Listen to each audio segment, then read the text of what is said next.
অসমবাসীৰ আশীৰ্বাদত আমি বেলেগ কিবা মানে ব্যতিক্ৰমী কিবা ৰণকৌশল বুলি একো কৰিবলগীয়া নাই।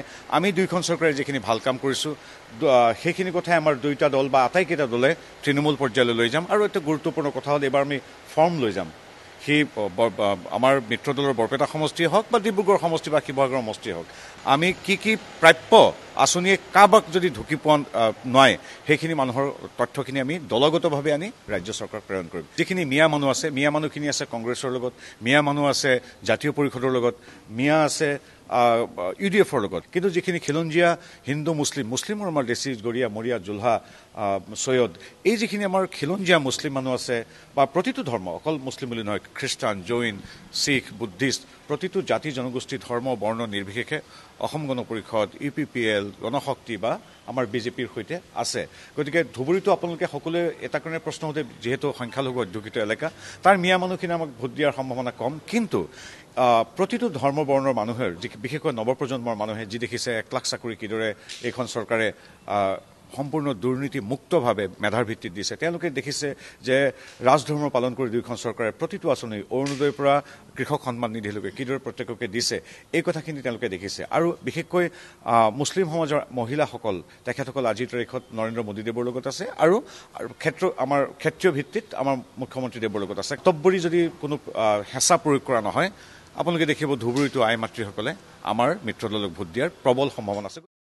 অসমবাসীৰ আশীৰ্বাদত আমি বেলেগ কিবা মানে ব্যতিক্ৰমী কিবা ৰণকৌশল বুলি একো কৰিবলগীয়া নাই। আমি দুইখন চৰকাৰে যিখিনি ভাল কাম কৰিছোঁ সেইখিনি কথাই আমাৰ দুয়োটা দল বা আটাইকেইটা দলে তৃণমূল পৰ্যায়লৈ লৈ যাম। আৰু এটা গুৰুত্বপূৰ্ণ কথা হ'ল এইবাৰ আমি ফৰ্ম লৈ যাম।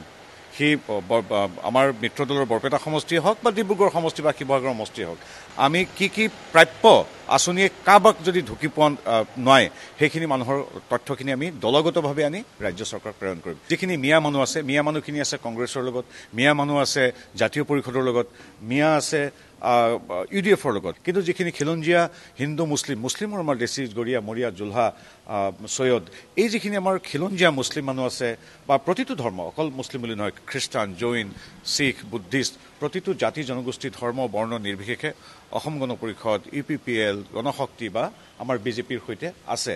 গতিকে ধুবুৰীতো আপোনালোকে সকলোৱে এটা কাৰণে প্ৰশ্ন সোধে, যিহেতু সংখ্যালঘু অধ্যুষিত এলেকা, তাৰ মিয়া মানুহখিনি আমাক ভোট দিয়াৰ সম্ভাৱনা কম। কিন্তু প্ৰতিটো ধৰ্ম বৰ্ণৰ মানুহে, বিশেষকৈ নৱপ্ৰজন্মৰ মানুহে যি দেখিছে 1 লাখ চাকৰি কিদৰে এইখন চৰকাৰে সম্পূৰ্ণ দুৰ্নীতিমুক্তভাৱে মেধাৰ ভিত্তিত দিছে, তেওঁলোকে দেখিছে যে ৰাজধৰ্ম পালন কৰি দুয়োখন চৰকাৰে প্ৰতিটো আঁচনি অৰুণোদয়ৰ পৰা কৃষক সন্মান নিধিলৈকে কিদৰে প্ৰত্যেককে দিছে, এই কথাখিনি তেওঁলোকে দেখিছে। আৰু বিশেষকৈ মুছলিম সমাজৰ মহিলাসকল, তেখেতসকল আজিৰ তাৰিখত নৰেন্দ্ৰ মোদীদেৱৰ লগত আছে আৰু আমাৰ ক্ষেত্ৰীয় ভিত্তিত আমাৰ মুখ্যমন্ত্ৰীদেৱৰ লগত আছে। তব্বৰি যদি কোনো হেঁচা প্ৰয়োগ কৰা নহয়, আপোনালোকে দেখিব ধুবুৰীতো আই মাতৃসকলে আমাৰ মিত্ৰ দলক ভোট দিয়াৰ প্ৰবল সম্ভাৱনা আছে।